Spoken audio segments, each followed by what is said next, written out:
ዕለት ክልተ ሚያዝያ በስመ አብ ወወልድ ወመንፈስ ቅዱስ አሃዱ አምላክ። ዕለት ክልተ ሚያዝያ በዛ ዕለት እዚኣ ቅዱስ ስምዖን ናይ ሃገር ሓሊባ አቦ አዕረፈ። እግዚአብሔር ብጸሎቱ ይምሓረና ንዘለዓለም ዓለም አሜን።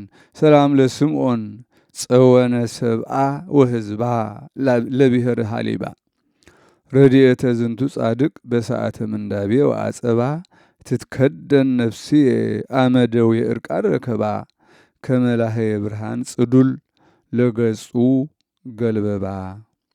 ሰላም ንስምዖን መጸግዕኹ ሁሎም ህዝባ ነሃገረ ሓሊባ ረድኤት ዝጻድቅ ኣብ ሰዓት ዘሸግር ዓጸባ ነፍሰይ ትከደን ሕማም ዕርቃን ብዝረኸባ ጩራ ብርሃን ድሙቕ ንገጹ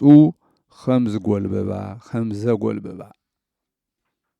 በዛ ዕለት እዚኣ እቲ ገጹ ገጽ ከልቢ ዝመስል ክርስቶሶፎር ሰማዕትነት ተቐበለ። እዚ ቅዱስ እዚ ካብ ሃገር በላዕቲ ሰብን ኣኽላባትን እዩ። ኣቦኡ ብኢድ ቅዱስ ማትያስ ሃዋርያ ዝኣመነ እዩ። ኣብ ኩናት ተማረኸ።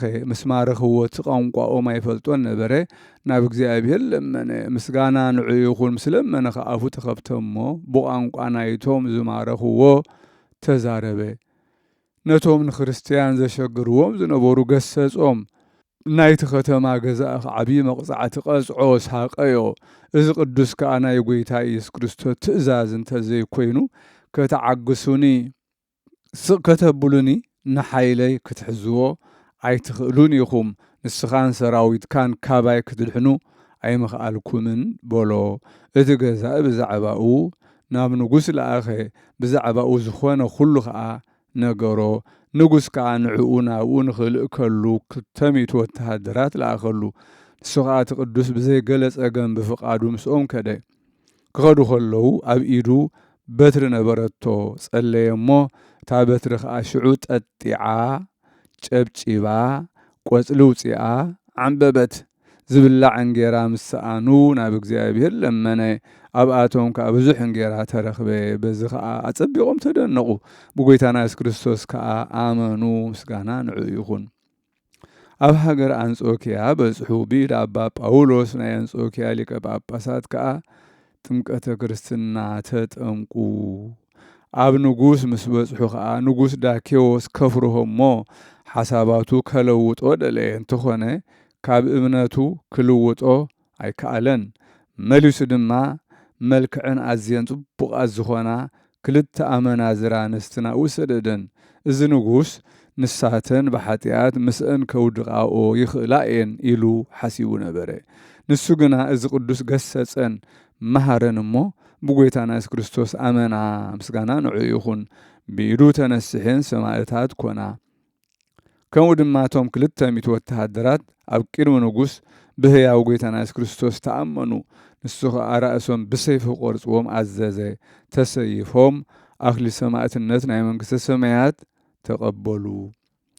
እዚ ቅዱስ ንንጉስ ረገሞ። ንስኻ ተቐባሊ ግብሪ ሰይጣን ኢኻ፣ ሰፈሩ ከዓ ኢኻ በሎ። እቲ ንጉስ ተቖጥዐ። ኣብ ዓብዪ ቁራዕ ኣእትዮም ኣብ ትሕቲኡ ሓዊ ከኣጉድሉ ኣዘዘ። ከምኡ ገይሮም ድማ ሳቀይዎ። ንዕኡ ካብቲ ጥፍኣት ወይ ድማ ካብቲ መከራ ዋላ ሓንቲ ኣይተንከፎን። ነቶም ህዝቢ ግና መመሊሱ ይምህሮም ነበረ። እቶም ነዚ ዝረኣዩ ኣዝዮም ተደነቑ። ብጎይታና ኢየሱስ ክርስቶስ ከኣመኑ። ምስጋና ንዑ ይኹን።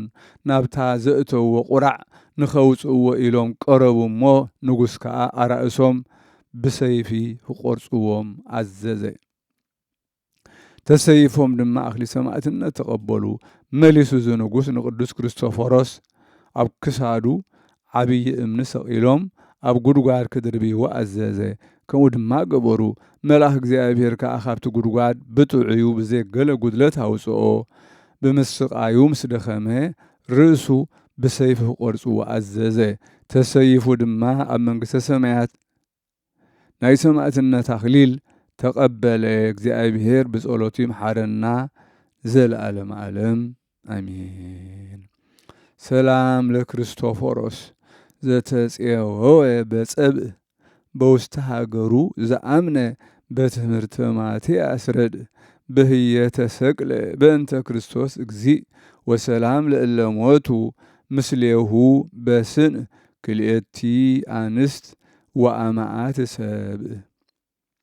ሰላም ንክርስቶፎሮስ ዝተማረኸ ኣብ ኩናት ኣብ ውግእ ኣብ ሃገሩ ዝኣመነ ብትምህርቲ ማትያስ ረድእ እንሆ ተሰቒሉ ምእንቲ ክርስቶስ እግዚእ ሰላም ከዓ ነቶም ምስኡ ዝሞቱ ብሕብረት ብስምምዕ ክልተ ኣንስቲ ከምኡውን ኣማኢቲ ሰብእ። በዛ ዕለት እዚኣ ንመላሊኤል ወዲ ቃይናን መዘክርታው እያ። መላሊኤል 165 ዓመት ምስ ገበረ ንያሬድ ወለዶ ድሕሪኡ ከዓ 730 ዓመት ገበረ። ኩሉ መዋእሊ ህይወቱ 895 ዓመት ኮነ። ድሕሪዚ ብ2 መያዝያ ብዕለተ እሁድ ኣዕረፈ። ኣብ ቤት መዛግብቲ ተቐብረ። እግዚኣብሔር ብጸሎት ይምሓረና ንዘለዓለም ዓለም ኣሜን።